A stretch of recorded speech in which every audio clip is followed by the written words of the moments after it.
మధురం నీ వాక్యం నా త్రోవకు దీపం నీ వాక్యం. సౌలు యావేని సంప్రదిస్తాడనమాట. సంప్రదిస్తే ప్రవక్తల ద్వారా వీళ్ళ ద్వారా అడగండి, దేవుడు నాకు జయాన్ని ఇస్తారని. అస్సలు దేవుడు మాట్లాడాడు. దేవుడు అసలు సౌలుతో ఏ విధంగా మాట్లాడాడు, ఎలా యుద్ధంలో నాకేం జరుగుతుంది, జయం కలుగుతుందా లేదా అని, ఎక్కడైనా మాంత్రికులు ఉన్నారా అని కనుక్కోండి అంటాడు సేవకుల్ని. అప్పుడు వాళ్ళు చెప్తారు, ఎండోరులో ఒక మాంత్రికురాలు ఉంది అని. 28వ అధ్యాయానికి వచ్చామన్నమాట మనం. సౌలు రాజు అయిన తర్వాత ఇజ్రాయెల్ దేశంలో ఉన్న మాంత్రికులందరినీ కూడా వెళ్ళగొట్టేస్తాడు. ఇజ్రాయెల్ దేశంలో ఎక్కడ మంత్రగాళ్ళు సోదే చెప్పేవాడు ఉండకూడదని శుద్ధి చేస్తాడు. కానీ చివరిలో ఆయన పడిపోతాడు. ఎంత పడిపోతాడంటే ఆ మాంత్రికురాల్ని వెతుక్కుంటూ ఎండోరు అనేటటువంటి ఆ గ్రామానికి వెళ్తాడు. మారు వేషంలో వెళ్తాడు. వెళ్ళి మాంత్రికురాలతో అంటాడు, ఇదిగో నీవు మృతులని సంప్రదించి నాకు సోదె చెప్పించు, పాతాళ లోకం నుంచి నేను కోరిన వ్యక్తిని ఇక్కడికి రప్పించు అంటాడు. అంటే పాతాళ లోకం నుంచి ఎవరిని రప్పించాలి అని ఆమె అడుగుతుంది అనమాట. అడిగితే సమూవేల్ని అని చెప్తాడు సౌలు. సమూవేల్ని అని చెప్పాడో లేదో ఆమెం పిలవదు. సమూవేలే పాతాళ లోకం నుంచి వస్తాడు, దేవుడు పంపిస్తాడనమాట. ఇదిగో నువ్వు వెళ్ళి, యావే దేవుడు చెప్తాడు సమూవేలుతో పాతాళ లోకంలోనే వెళ్ళి సౌలుతో మాట్లాడాను. అప్పుడు సమూవేలు అక్కడికి వస్తాడు. ఆ మాంత్రికురాలి ఇంటికి వచ్చి సౌలుతో మాట్లాడతాడు. ఏంటి, నన్ను కుదురుగా ఉండనివ్వవా పాతాళ లోకంలో కూడా? అక్కడి నుంచి నన్ను ఎందుకు నువ్వు ఇక్కడికి రప్పించావు చెప్పు అని అంటే, అప్పుడు సౌలు అంటాడు, నాకు ఫిలిస్తీన్ల మీద నాకు జయం కలుగుతుందా లేదా, నా దేవుడు నాతో ఉంటాడంటే, దేవుడు నీతో ఉండడు సరికదా, దేవుడు నీకు శత్రువు అయ్యాడు. నీవు అమాలేకుల మీద యుద్ధానికి వెళ్ళినప్పుడు అన్నిటినీ జంతువులని చంపేయానంటే వాటిని బలిసిన వాటిని తీసుకొని వచ్చి దేవుని యొక్క మాటను త్రోసివేశావు. దేవుడు నిన్ను కూడా దేవుడు నీ రాజరికాన్ని త్రోసివేశాడు. రాజ్యం నీ నుంచి తీసేసి దావీదునకు ఇచ్చేశాడు. నీవు రేపి పాటికి నీవు నీ కుమారులు నేనున్న చోటికే వచ్చేస్తారు, పాతాళ లోకానికి చేరుకుంటారు. నీవు ఘోరంగా ఓడిపోతావు ఫిలిస్తీన్ల చేతిలో. దేవుడు ఇజ్రాయెల్ దేశాన్ని ఫిలిస్తీన్ల చేతికి ఇచ్చేశారు అని చెప్తాడు. చెప్పేసి సమూవేలు మళ్ళీ పాతాళ లోకానికి వెళ్ళిపోతాడనమాట. అప్పుడు ఆయన ఆ సమూవేలు యొక్క సందేశాన్ని విని బలహీనంగా నిలువున కూలిపోతాడనమాట. బలం లేకుండా అయిపోతాడు. ఆ మాంత్రికురాలు అంటుంది, అయ్యా కొంచెం తిను అంటుంది. వద్దు నేను తినను అంటాడు. తినయ్యా అని ఒక దూడని కోసి పెడితే ఆ మాంత్రికురాలు ఇంట్లో తింటాడు. చూడండి, మాంత్రికురాలు ఇంటికి వెళ్ళకూడదు. ఆ వెళ్ళిన తర్వాత మాంత్రికురాలు పెట్టిన అన్నం తింటాడు. అంటే మంత్ర శక్తులు ఆ అన్నంలోంచి కూడా ఆయనలోకి వెళ్తాయి. అప్పుడు ఆయన యుద్ధానికి వెళ్తాడనమాట. గిల్బోవా కొండల మీదకి యుద్ధానికి వెళ్తాడు. ఫిలిస్తీన్లు గిల్బోవా కొండ మీదకి వచ్చారు కదా, సౌలు అతని కుమారులు అందరూ కూడా యుద్ధానికి వెళ్తారు.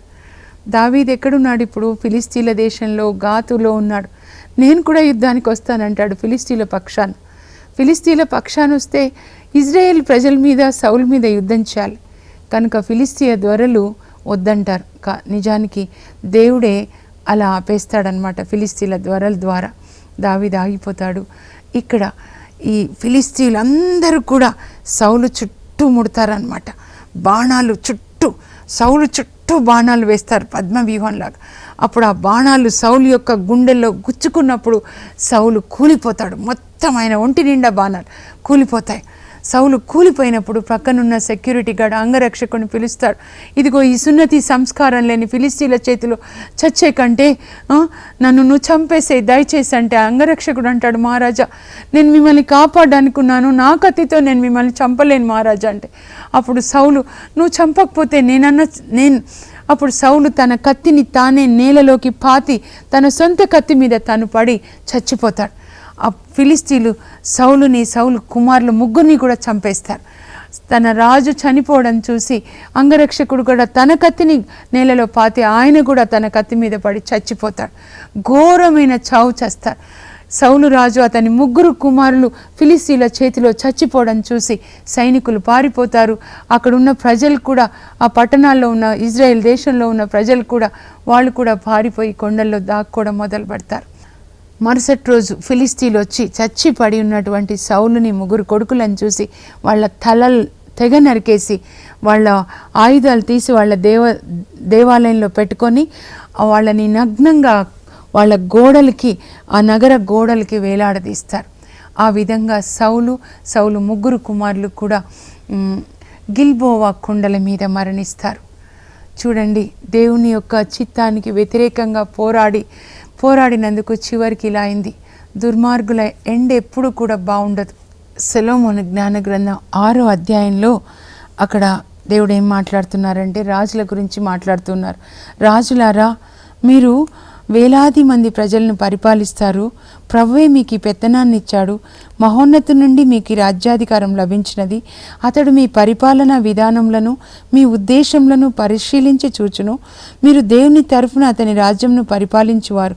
మీరు ధర్మయుక్తముగా పాలింపరేని, న్యాయం పాటింపరేని, దైవచిత్తంను అనుసరింపరేని అతడు దిడీల మీ మీద పడి మేము ఘోరముగా శిక్షించును. నీతిమంతుల ఎండు చాలా బాగుంటుంది, దుష్టుల ఎండు ఇలా సౌలులాగా ఉంటుందన్నమాట. ఒక గాడిదలు కాచుకునే సౌలుని రాజుని చేసినందుకు నిజంగా నేను ఆలోచిస్తూ ఉన్నాను ఈ దినమంతా కూడా. ఉదయకాలంలో అసలు దావీదు వల్ల సౌలుకి అన్ని యుద్ధాల్లో జయం కలిగింది. ఇంటి అల్లుడిని చేసుకున్నాడు. మరి దేవుని యొక్క చిత్తము సమూవేలు చెప్పారు, నీ చేతుల్లోంచి దేవుడు రాజ్యాధికారం తీసేసి దావీదుకి ఇస్తారు అని చెప్పారు. అప్పుడు దేవుని చిత్తానికి లోబడి, దావీదు నా తర్వాత నువ్వు రాజు అవుతున్నావు, అల్లుడై అయినా కొడుకైనా నువ్వే కదా, నా కుటుంబాన్ని చల్లగా చూడు అని చెప్పి ఆ సౌలు దావీదునికి రాజ్యాధికారాన్ని అప్పజెప్తే ఎంత చక్కగా ఉండేది కదా, ఇంకోలాగా ఉండేది కదా, ఎంత సంతోషంగా సౌలు కుటుంబం దావీదు కుటుంబం కలిసి ఉండేవాళ్ళు కదా. యోనాతాన్ అయితే తన ఉత్తరీయము, విల్లు అన్నీ ఇచ్చేశాడు దావీదుకి. చెప్పేస్తాడు, మా నాన్న తర్వాత నువ్వే రాజు అవుతావు, నా కుటుంబాన్ని జ్ఞాపకం చేసుకొని. కానీ దేవుని చిత్తానికి వ్యతిరేకంగా సౌలు పోరాడాడు. దేవుని చిత్తానికి ప్రజలు కూడా దేవుని చిత్తానికి వ్యతిరేకంగా రాజు కావాలనుకున్నారు. ఆ రాజు వల్ల వాళ్ళకి చెడే జరిగి జీవితాంతము దేవుడు ఫిలిస్తీన్లతో యుద్ధం జరిగేలాగా, చివరికి ఫిలిస్తీన్ల చేతిలో చనిపోయేలాగా సౌలుని చేసి సౌలుని ఆ విధంగా శిక్షించాడనమాట. సౌలు ద్వారా మనం ఎన్నో పాఠాలు నేర్చుకోవచ్చు. ఇక్కడ మ్యాప్ చూడండి, గిబియా ఇది సౌలు నివసిస్తున్నటువంటి ప్రదేశం. ఇది వచ్చి రామా, ఇక్కడ సమూవేల్ నివసిస్తూ ఉంటాడు. దావీదు ఇక్కడికి సమూవేల్ దగ్గరికి రామాకి పారిపోతాడు. ఆ తర్వాత ఇది నోబు, యాజకుల నగరం. ఇక్కడికి కూడా వెళ్తాడు దావీదు. అందువల్ల సౌలు ఈ నోబులో ఉన్నటువంటి యాజకుల్ని చంపేస్తాడు. ఆ తర్వాత దావీదు ఇక్కడ అదుల్లాము గుహలోనికి వెళ్ళి అక్కడ దాక్కుంటాడు. ఆ తర్వాత మరి ఎంగేడి ఎడారిలోనికి వెళ్తాడు. అక్కడే ఆయన ఒక గుహలో ఉన్నప్పుడు మరి సౌలు అదే గుహలోనికి వెళ్తాడు మల విసర్జనానికి. దావీదు చేతిలో దొరికినా కూడా సౌలుని చంపడు దావీదు. ఆ తర్వాత దావీదు మరి అక్కడ నుంచి ఆయన వచ్చేసి ఇంకా సౌలు బాధపడలేక ఇజ్రాయెల్ దేశాన్ని విడిచిపెట్టి, ఇదంతా కూడా ఫిలిస్తీయ దేశం అన్నమాట. ఫిలిస్తీయ దేశంలో గాతు అనేటటువంటి దేశానికి వస్తాడు. ఆకీషు రాజు పరిపాలిస్తూ ఉంటాడు. ఆ రాజుకి దావీదు మీద దయ కలిగి జిక్లాగ్ చూడండి, ఈ పట్టణాన్ని దావీదుకి ఇస్తాడు. ఇక్కడ ఈయన ఉంటుండగా చివర్లో మరి ఈ ఫిలిస్తీన్లందరినీ దేవుడు గాజా చూడండి, ఇది సంసోన్ని మరి వాళ్ళు నూనెగానుగా తిప్పించిన ఆ యొక్క పట్టణం అన్నమాట. అష్కలోను, అష్టోడు, ఇదంతా కూడా సోరేకు లోయ, ఇదంతా చూడండి, ఇదంతా వాళ్ళు ఫిలిస్తీన్లది అనమాట. ఈ రెడ్డుగా ఏదైతే ఉందో ఇదంతా ఫిలిస్తీన్లది. ఇక్కడ దావీదు ఉండగా మరి దేవుడు ఈ ఫిలిస్తీన్లందరినీ ప్రేరేపించి వీళ్ళ మీదకి, ఇజ్రాయెల్ ప్రజల మీదకి, అంటే సౌలు మీదకి యుద్ధానికి పంపిస్తాడు. గిల్బోవా కొండల మీద, మౌంట్ గిల్బోవా అంటున్నారు చూడండి, ఈ కొండల మీద యుద్ధం జరుగుతుంది అన్నమాట. చివరి యుద్ధం 1వ సమూయేలు గ్రంథంలో సౌలుకి ఫిలిస్తీన్లకి మధ్యలో. ఈ యుద్ధానికి ముందు ఇక్కడ పైన చూస్తే ఎండోర్ మాంత్రికురాల దగ్గర వెళ్తాడు. మరి సమూయేలు మాట్లాడతాడు, దేవుడు పంపిస్తే ఆమె పెట్టిన తిండి తిని ఇక్కడ యుద్ధానికి వచ్చేసి యుద్ధంలో సౌలు అతని 3 కుమారులు ఘోరమైన మరణాన్ని పొందుతారు. దీనితో సమూయేలు మొదటి గ్రంథం విషాదకరంగా ముగుస్తుంది.